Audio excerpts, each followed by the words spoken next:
La famille, bonjour à tous. Mbote bandeko bolanda biso. Bonjour à tous les abonnés de Yoxi Botelwa TV. Mbote na bino nyonso esika bozali.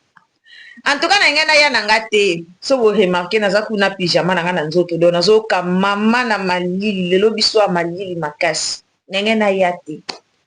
Mais na vandi na landi video oyo na lobi te ya olobezali, il faut na ya liboso na bino na ya kolobela. Na olobela affaire Yann Dimosi na Papa Elombe ba comédien. Omoni bino moko boyaka na ba makambo na bino na réseaux sociaux. Bino moko boyaka na ba rando. Veut dire tant boyaka na ba rando na réseaux sociaux. Bobosanaka bolamu o bandeko basala bino. Nalandi video ya Yann Dimos na matanga ya Papa Elombe. Papa Elombe akufelaki grande terre na ye. Yann Dimos akende ko assister Papa Elombe. Mais makambu o Yann Dimos alobi yango nde na ye kolobela. Tobosana te ke Yann Dimosi azalaki na ba guerre d'esprit rando na Papa Elombe. INKKR eye pona ba solution na biso. Ozali na besoin ya koperdre libumu to pe kokitisa nzoto mwasi to mobali. INKKR eye pona ba solution na biso nyonso. Ndeko ozali na banduta olingi libumu ezonga yo normal sans tache. Ozali na ba bouton to pe ba peau noire to pe lisusu ba noir na katikati ya mipende. Benga INKKR okozala desite. Tozali ko traité na bokono o tozali ko tanga kombo. Tozali ko traité AVC, tension, cancer, diabète, tope épilepsie. Benga INKKR ozali ya kosepela na maladie ya hémorroïde awande suka na masolo. Benga INKKR ndeko ozali na posa ya mabota ata na 60 70 ans okosimba mwana. Kote mibali tozali kosunga na ba problème nyonso o etali faiblesse sexuelle, constipation, impuissance, éjaculation précoce awana INKKR okosepela na INKKR tala ndenge etelemi. Benga biso na numero na biso o ezali wana okosepela. INKKR sunga libota. INKKR zongisa libala lolenge ezalaki. INKKR nde masolo. Ezala na émission moko Papa Elombe asala o bato bakataka ba parti. Papa Elombe alobaka pona Yann Dimosi batunaka ye dossier ya Yann Dimosi. Papa Elombe arepondaka ayebi te soki ye na Yann Dimosi bawelela problème nini. Mais Yann Dimosi ndakoma obetaki ba bordure kubwakelaki ba jeton soki aleki na émission kosalaka lokwa kubude Papa Elombe. Oui, Yann Dimosi akomi kosala bon. Bandeo nanga s'il vous plaît bosungaka na ba partage. Okoti o partager ngai émission partout. Emelenga vidéo en tout cas, tielanga ba j'aime bien, tielanga ba partage à malamu pour que émission oyo ekomela Yann Dimosi esika azali. Naza penza na posa Yann Dimosi alanda analyse nanga o très bien. Lelo ba comédien bomo pesaka faute na ba na ba fan bolingisa voice anga bien tako malili na koka ata malili tende boninga bo. Dona koka malili te moindre ka malili mukie ekota ngamba mona nzoto. Yann Dimosi lelo bino moko ba comédien bokomo pesa ba fan to ba chroniqueur pifo makasi yoyo lobela bino eza bino moko. Yann Dimosi azaki soki aleki na émission akobanda koloba mabe to loba vérité. Yann Dimosi ando loba mabe pona Papa Elombe. Yann Dimosi ale ko boude Papa Elombe na ba émission. Yann Dimosi aluka rando ye moko na Papa Elombe na émission. Abosana kike Papa Elombe asalaka ye bolamu. abosanaki ke baza basuku baza batekolo moko. Mais lelo papa Elombe akufeli grande sœur Yandi Mos alobi te nakende koassiste po famille ya papa Elombe na famille na bango bakomaka daya lokwa bandeko ake koassiste na otiela bino maloba oyo Yandi Mos alobi parlando na kodemare na émission na nga parlando na kodemare na analyse na nga. À un moment donné, bino mo bofungola ba porte. Eza bino moko. Mutu moko ta fungolela bino ba porte, mais eza bino moko ba comédien. Je me souviens encore une émission moko Yandi Mos asalaka, batunaka ya propos ya papa Elombe. Makambo Yandi Mos alobaka elekela nga kaka. J'avais vite compris que te ba comédien baluka lokumu. Ba comédien baluka balobela bango.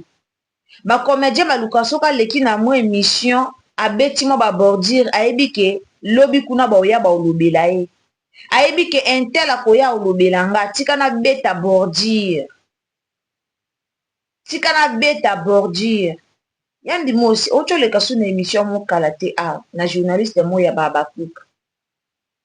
Otake makasi o façon oyo otakaki papa Elombe.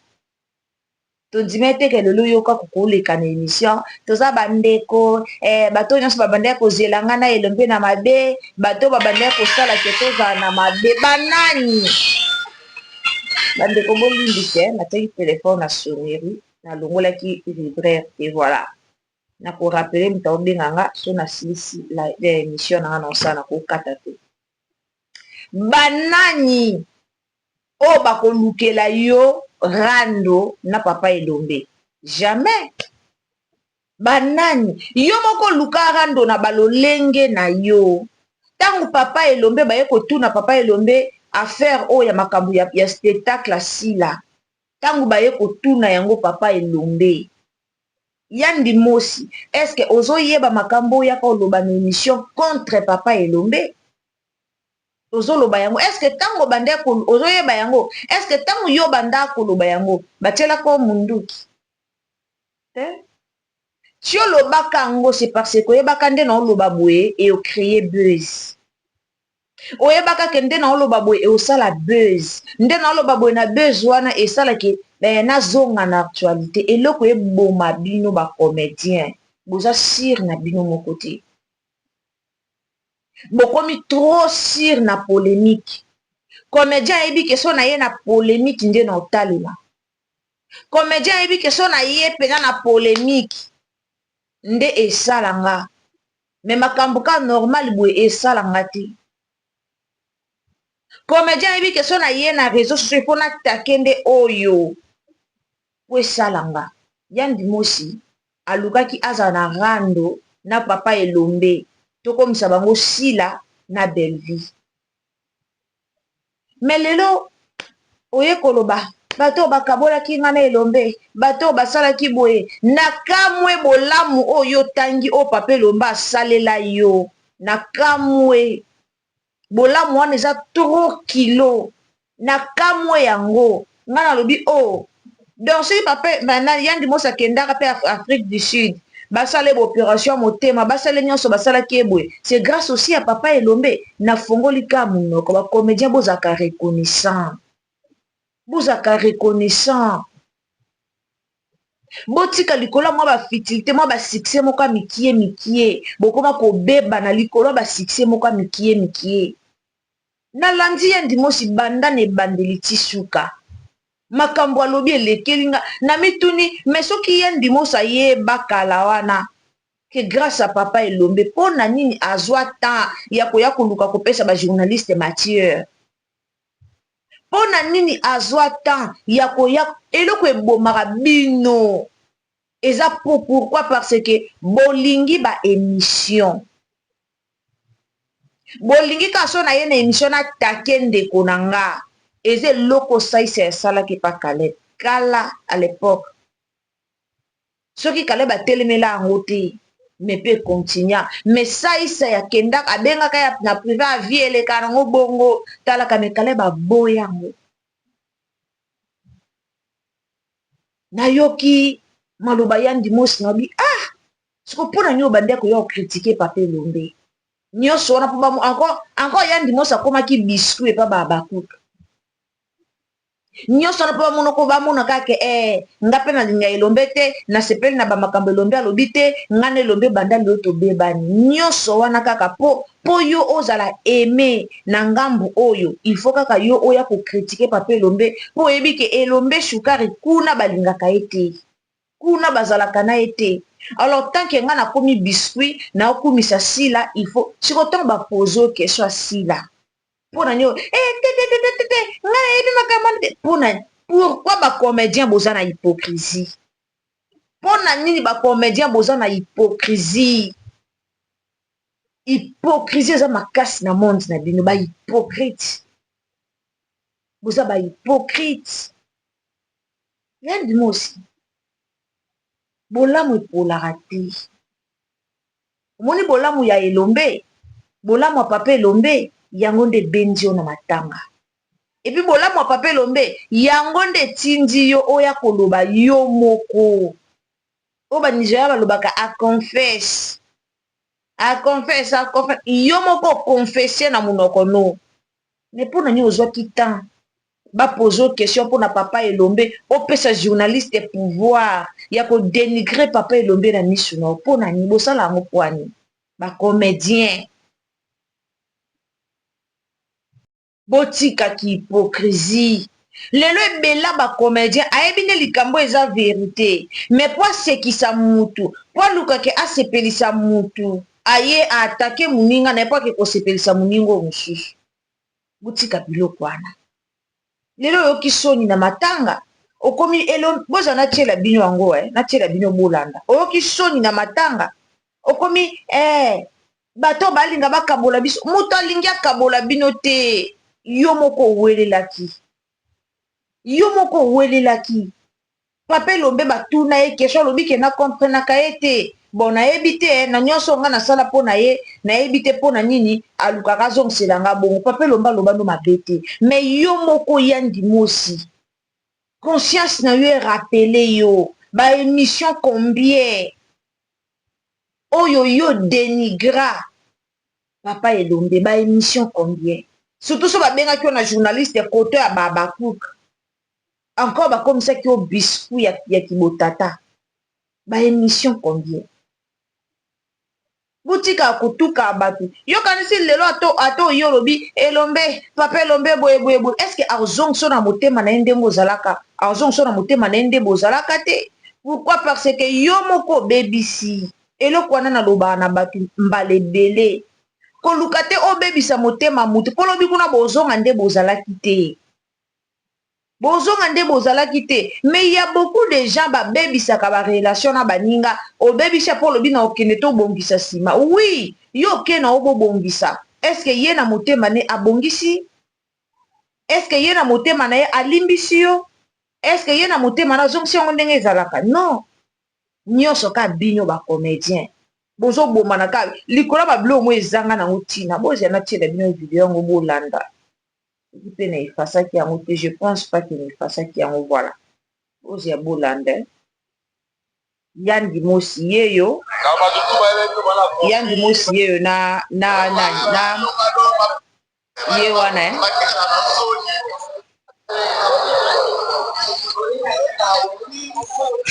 ye wana na kape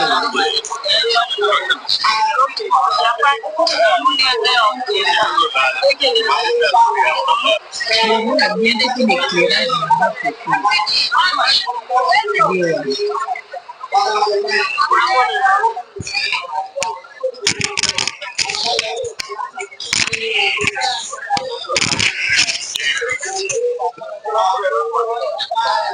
Bomo na ye wana boyo kasikuta ngo bandulunga.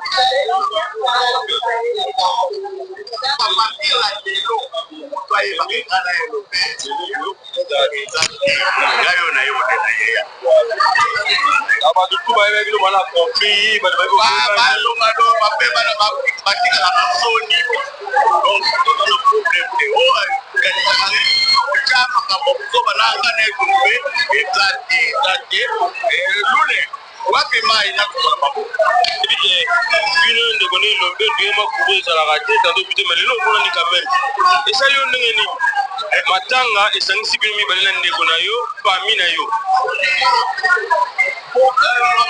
omoni ba bino boyo makamba ba ya to no baka kamweza na ndako kota ngote etigala na soni bino ba chungane aya ni kota elombe elombe ka mwana mama na hiyo yambani oyo ka bado petite sera ya kidawa bado la wa même na mort ambas donc do is up for me ngane ko bino bado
Ozela natela bino mosusu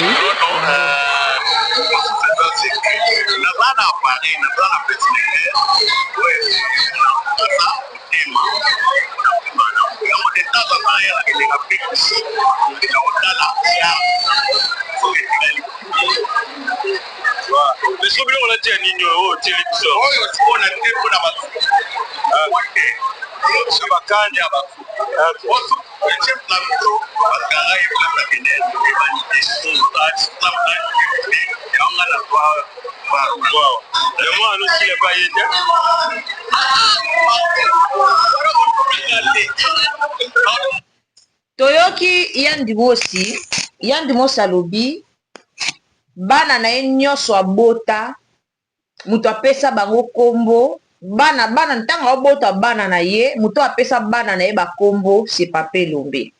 Toyoki biso nyonso toyoki lisusu kaka yandimosi alobi po akende basala ye opération na Afrique du Sud mutu asala tout o abunda po gouvernement etinda ye na Afrique du Sud. Papa Elombe tosuki wana te toyoki lisusu ntango yandimosi alobi ntango basalaki ye opération to baperaki ye motema c'était prévu akende lisusu bakende kotala ye kaka ndenge ezalaka bakende kotala ye motema po batalaka ye charge motema oyo batia ye wana bachargeaka yango babilo mwa bongo na kota mozindo eza te batala yango charge akendaka barecharge yango balongoli bazutie bakara bongo moto asala tout po akende deuxième rendez-vous na Afrique du Sud grâce à Papa Elombe. Pourquoi? Parce que c'était prévu gouvernement futa 75 000 $. 75 000 $, voilà. Mais eumelaka Papa Elombe muta betaka ba porte na gouvernement pour que Mama Denise Nyankero asala acte abimisa mbongo gouvernement bimisa po bakende kosoigne tomonaka mpe baseri yango ezalaki matata na réseaux sociaux boye fala zonga ba aire yango epusanaka abanda kolela oyo kufa ti papa elomba atoka baporte partout mais lelo Yann Dumosi akoma oleka na baémission après yo moko oye lisusu makambo ya ngai na elombe bokota te lelo na yo oyebisa bino ke ngai na elombe tobongisi lelo na yo oyebisa bino ke biso esi tobongisi makambo na biso bokota te non à un moment donné il faut bozala badict boza mikolo lelo yo oye koloba na émission nakei kutu bomoni elombe ndenge ayambi nga eyelakisaka ngai na ye toza na biso ya bon terme est ce que oyebi kati ya motema ya papa elombe oyebi te peut-être ba effort oyo asala liboso lelo olinga soki kosala yango te mpo ofuta ye mabe tokanisaka te ke osali na yo mutu mabe oza na yo na kapasité ya osala mutu mabe me lobi oyebi kaka te na oya na nga su na makolo ya mutu yango na koya na nga kolala na makolo na ye so na ye nasengi pardon mutu wana azongisa nga na motema na ye nalobaka awa mbala ebele kolimbisa eza kobosana likambo te mutu akopardone yo alimbisi yo me abosani likambo wana te na motema ni naloba yango mbala ebele kolimbisa eza kobosana likambo te papa elomba kolimbiso ana matanga obimeli brusquement na matanga boyo oyambo te oyamba yo me na motema na ye eloko nini oyo olona na motema na ye soki yo moko oza kose reconnaître ke ye mutu apesa bana na yo bakombo soki yo moko oza kose reconnaître ke non ye mutu asala tout mpo oyo okende Afrique du Sud maintenant bosala ndeni mpo na ofuta moninga mabe bosala ndeni mpo na ozongisela moninga mabe bosala yango ndeni mpo na moninga oyo aza na yo oyo azwi yo ndeko na ye asali mpe baeffort mpo na yo mena bosala yango ndengeni mpo na kofuta mutu mabe ti oleki na émission ozokoatake papa elombe au fond de toi oyebi ke ye mutu asunganga donc toloba ke soki papa elombe akufelaki te Yann Dumosi olingai mpo okende visite te soki papa elombe akufelaki grande sœur te olingaki mpe oluka ye te olingaki me mpe tolingai toyeba nyonso te donc matanga nde ye kosalaki oluka ye oreconnaître mabe na ye eza bacomédien ebele baninga basala bino mabe me bobosana mabe wana likolo ya population likolo ya bafanatike likolo keno nga na bato ebele na nsima na nga ozongisa motema papa elombe ndenge ezalaki te na basali émission oyo osalela ye partout leka papa elombe aregeta abi na komprenaka ye te partout alekaka na émission il faut atake nga yo atakaka moto asalela yo bolamu moto soki aseli yo bolamu na vie bataka ye te po yo ozala no na esengo te omona mabe ebanda ozongelaka yo po anini mpo mutu wana asalaki yo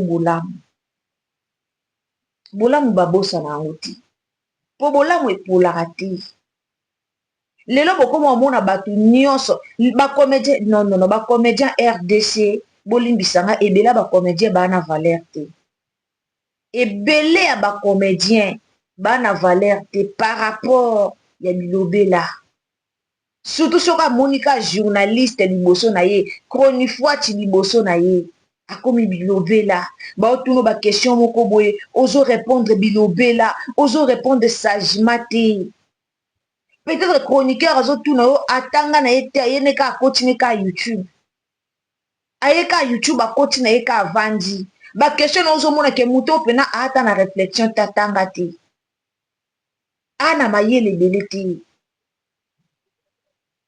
azopose yo baquestion yo mpe moto ozorépondre omibimisi soki bozoba bien ozorépondre lisusu donc otali olobi non comédien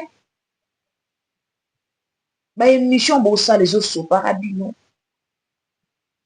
baémission bosala ezosopaka bino makasi olali olamuki kanaka esala émission mais oza incapable ya répondre poliment na ba question o botuna yo. Ozo répondre jar.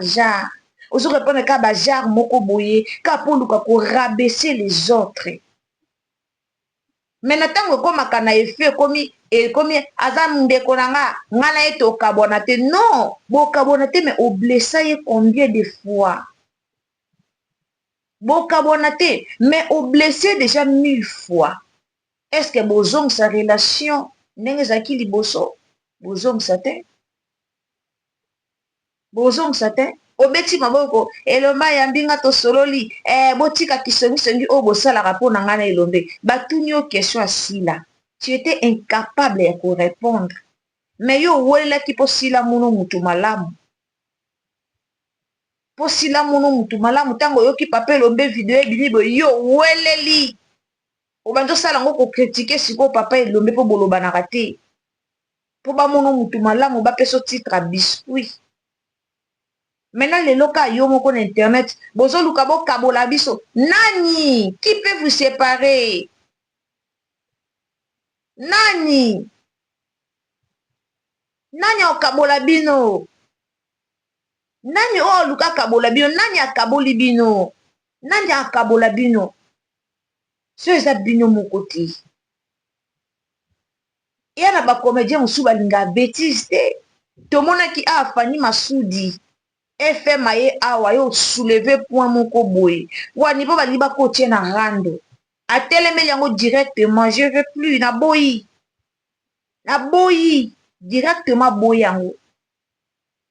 Mais bino moko bomi kocha ba comédien belé bino moko bokota na kati ya poto. Veut dire bino moko bokota boya penza mobimba na kati ya rando. Bino moko saba benga bino. Saba invité bino.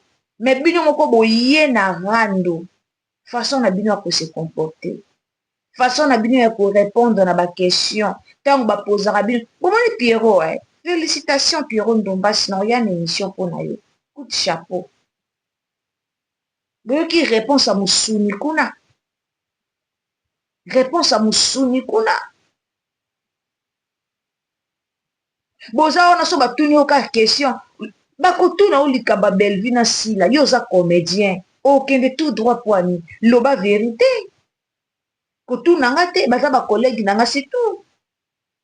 Mais bino soke boye baba cook tikana bo répondre bon point ndeti yandi mos. Ndeti yandi mos. Oya ko kumisa olingi o féliciter Sila na événement sala ki féliciter carrément zala l'aise. Mais tellement boloba na raté na papé lombe po yoka ki ba rimer. Okotisi makamba papé lombe na kati. Po yoka ki papé lombe. Oyoka ki ke non papé lombe kuta lobi boy papé lombe répondait ki selon ye. Azaki très à l'aise ya ko répondre. Po finga mi pe mingi na dossier mambwasi la. Mais yo yebi mutu na makolote directement ye po yo bima lokwa mutu malamu. Mais au bandis ko chrétien papé lombe place wana obosana ki ke ye mutasala ki pour que yo ok de basala opération moté ma place wana obosana ki ba émission tout au sala o lobela papé lombe obosana ki ou to le na chaîne ya ndeko na biso mobali ya baba ku kala te obosana ki mambolo baki lelo po na papé lomba kufeli lelo po ye matanga oye ko changer maloba aza ndeko na nga toza basuku mutu moko te alboluka nga so na ba conflit na ye te ato lobi boye yo zano mutu motema no ezani okokende kaka na ba conflit bino moko ba comédien bino moko bozala sage eza na lobaka problème nyonso te ba réglango na réseaux sociaux eza tribunal te. Mais bino réseaux sociaux comme la bino esika ya koya ko régler ba problème na bino ko gérer ba rando ko régler ba rando na bino na réseaux sociaux bino ba comédien o biso to tala tant to zala bana mikie bino ba comédien place ya koya ko take ba ndeko na bino e komaka na réseaux sociaux yandi mosi toyoki yo meno baki il faut na ya ko lubango bozara bien bozara ba vrai bolinga te korezona moninga ka na circonstance moko boye mpo na circonstance ya matanga oyo olobela biso bolamu ya papa elombe. Mais pourquoi kala wana olobaki yango te? Kala wana oyo olinga kose victimize osalaki mutu malamu mpo na nini oloba ya bolamu ya papa elombe te? Lelo oyo oye kolobela biso bolamu ya papa elombe, il fallait pas toyebi ke papa elombe mutu mabe ka nde yo oloba yango. Lelo oyo ozo reconnaître ke bana na nga nyonso nabotaka mutu apesaka bango kombo ezalaka elombe, lelo reconnaître yango. Kala wana ozalaki wapi? Kala wana ozalaki wapi? Bokoma na kapasité ya kotelemelaka mutu anti-valeur, c'est-à-dire mutu azoya epa na yo aya kokretien ndeko na yo telemela ye.